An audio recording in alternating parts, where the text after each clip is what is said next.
course, this week, a video every single day to celebrate the release of Ultra Sun and Ultra Moon. Don't forget, of course, if you leave a like and you leave a comment, you have a chance to win a copy. And so hi, Pokemon Masters. Pokemon theories. There are tons of the things. Even the massive letdown that is every subsequent Pokemon game isn't enough to keep people away from this cash sink. And when people are dedicated, theories arise. Tons of them. And when there are tons of things, there are tons of bad things intermingled with them, and Pokemon theories are no exception. For example, what if these two characters are actually related because they have the same hair color? What if Maractus is secretly the evolution of Cacnea because it's also a cactus? And what if Sun and Moon are the last Pokemon games? And plenty more. Sometimes there are even some surprisingly for this community well thought out debates about whether or not a certain theory is good. And the Firestarter Zodiac theory is one of those. And just like the Pokemon it's about, it makes my blood boil. That is, if I had any. This is a classic Pokemon theory that has been around since at least Generation 4. And so far, according to some, it's managed to still be true. This theory states that each of the Firestarter Pokemon are based on a Pokemon from the Chinese Zodiac, and it has been used to predict future starter Pokemon, or at least what animal they will be based on. And a lot of people still believe this theory to be true, but some don't, and think that it is one of the stupidest, so far down the barrel you really have to reach for it, Pokemon theories. Allow me to explain. Long story short, the Chinese Zodiac is based on a Chinese myth turned calendar system some guy made up on a whim, and every new year is dedicated to one of the Zodiac animals. These animals include the rat, ox, tiger, rabbit, dragon, snake, horse, sheep, monkey, rooster, dog, and pig. I like saying pig like that.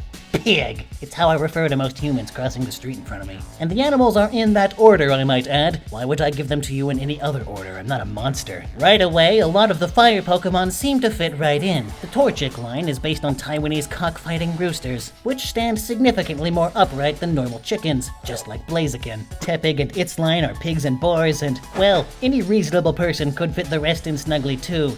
But this is where the idiots begin the debate. Let's all laugh at them at once. Let's start with Charmander. Charizard is a dragon, but it's not dragon type, so many argue that it doesn't count, even though it's a dragon. You know, fire-breathing lizard with wings. Fire-breathing lizard with wings. Chimchar is a little chimp, and it turns into Infernape, which, based on the English name, isn't a monkey, but an ape. An ape based on another Chinese myth about a monkey, by the way, but still, even though it has a tail so it's clearly a monkey, its name in English has ape in it, so it's clearly an ape and not a monkey, despite it being a monkey based on the Chinese myth of legend of the... It's based on the Chinese monkey myth, but it's still an ape because it has ape in the English name. You know, seriously, there's people who argue with these points. Fennekin is based on a fennec fox, and foxes are part of the Canidae family. You know, dogs, but they aren't simple domesticated dogs, so you know, despite being dogs, they aren't dogs. You know, Cyndaquil's Pokedex states that it's the fire mouse Pokemon, but again, mice are not rats. There are no similarities here at all. No way at all to have any creative liberties with this. Rattata is also a mouse Pokemon. What's going on? And then Litten. Litten is a cat with stripes that turns into a more feral cat with more stripes, and then a very large roaring Bara furry with lots of stripes. And it's based on El Tigre, a famous Mexican wrestler and anime star with a tiger persona. But you know, even though it's the closest thing to a tiger out of all 8,000 Pokemon, it's not a tiger. So clearly, since Pokemon isn't allowed to have any creative liberties, this theory is absolutely, fundamentally false. I hate all of you. I mean, the Swords of Justice are based on the Three Musketeers, but hang on! They're horses! And a bull, or maybe an antelope, ox. I don't know. But they aren't musket-wielding men, so clearly the fact that they are the Pokemon equivalent of the Three Musketeers is also wrong. If Pokemon wanted to do that, they would have to go full Yokai Watch and just make some humans be Pokemon. Bah! Species don't even matter in Pokemon. Squirtle goes from being a turtle to a tortoise. Raymarade goes from a fish to an octopus. Pokemon don't have the same species rules that we do. Sure, there are mice and rats and things in between, but even Cyndaquil goes from a mouse to a weasel or a stoat, and then to a honey badger, or a wolverine even.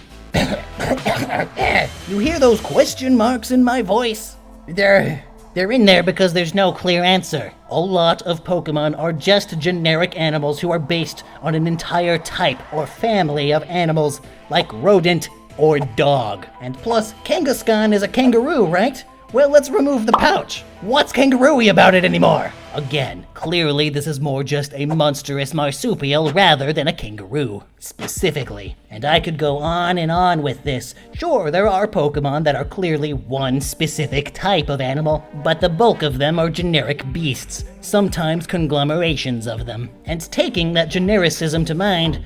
Is genericism a word? Blah, it is now.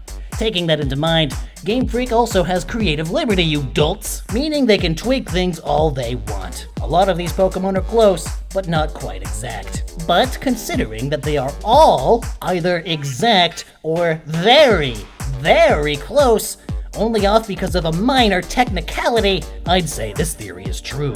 And that those who deny it should probably stop playing a children's game since they lack imagination and an open mind. And this theory will remain true until a starter that isn't even close to any of those is revealed. Say they did a hermit crab or a cephalopod. Why did I immediately think of watery things for a fire starter? Am I stupid? Talking about this has made me stupid. You see what you people do? But for instance, if they did a ram or a mountain goat, that's close enough to a sheep. A fiery ram with big fluffy steel wool used to start fires. It'd either be fire steel or fire electric. That'd be pretty cool. Especially if you added extra horns and like a skull face. Yeah.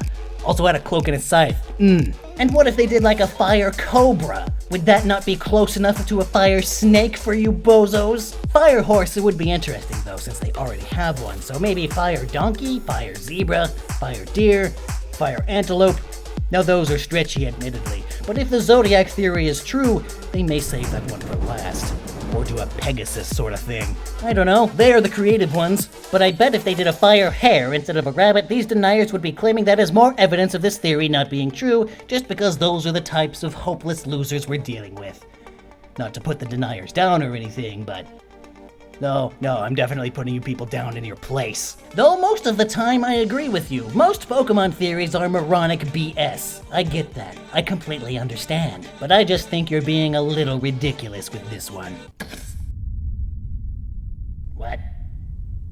Is it over then? Rant over. I didn't even get to get that angry. Well, whatever. If you all can still hear me, tweet me some dumb theories you want me to talk or rant about at @M_Gnoggin. M stands for Maxill because that's my name. Didn't feel like introducing myself at the beginning because I don't matter. I'm rarely on this channel. And this is overall a lackluster video. And I guess I'm fading away now. I'll reluctantly talk with you all later, I guess. Just trapped in a computer forever.